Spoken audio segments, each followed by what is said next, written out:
તો વડોદરાના સાવલી પાસેના ડેસર પોલીસ મથકે સગીરા સાથે દુષ્કર્મ કેસમાં સાવલીની સ્પેશિયલ પોક્સો કોર્ટે 3 આરોપી પૈકી 2 આરોપીઓને સજા ફટકારી છે। ત્યારે 2023ની સાલમાં સાવલી પાસેના ડેસર ગામે એક 16 વર્ષની સગીર દીકરી ખેતરે મજૂરી કામે ગઈ હતી અને મોડી રાત સુધી તપાસ કરતા ઘરે આવી ન હોવાથી સગીરાના પિતાએ ડેસર પોલીસ મથકે ફરિયાદ નોંધાવી।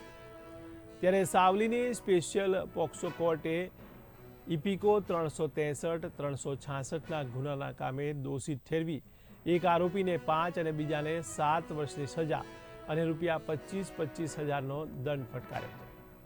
ત્યારે આ સગીરા દુમાળ ચોકડીથી અન્ય વાહન દ્વારા સાવલી આવતા સાવલી એસટી સ્ટેન્ડ પર શૈલેષ ભગવાનસિંહ પરમાર મળી જતા આરોપીએ સગીરાને ભોળવીને વારંવાર દુષ્કર્મ આચર્યું હતું, જેની ફરિયાદનો કેસ સાવલીની સ્પેશિયલ પોક્સો કોર્ટ દ્વારા તેને દોષિત ઠેરવવામાં આવ્યો હતો। ત્યારે તેને આજીવન સખત કેદની સજા તેમજ ₹1 લાખનો દંડ ફટકાર્યો હતો।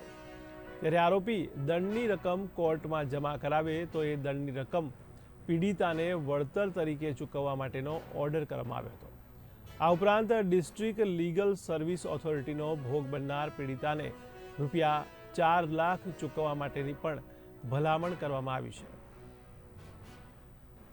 શંભુ શાંતિલાલ પરમારને નિર્દોષ ઠેરવેલ છે તથા આરોપી નંબર 2 કલ્પેશ નરવતસિંહ ગોહિલ પરમારને દોષિત ઠેરવી ઇપિકો કલમ 363ના ગુનામાં 5 વર્ષ તથા 25,000 દંડ તથા ઇપિકો કલમ 366ના ગુનામાં 7 વર્ષ તથા 25,000નો દંડ ફટકારેલ છે।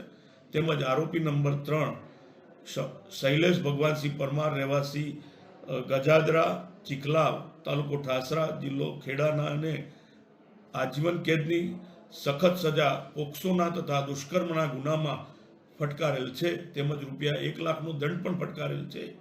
આરોપી જે દંડની રકમ નામદાર કોર્ટમાં જમા કરાવશે તે રકમ પીડિતાને વળતર તરીકે ચૂકવવા હુકમ કરેલ છે।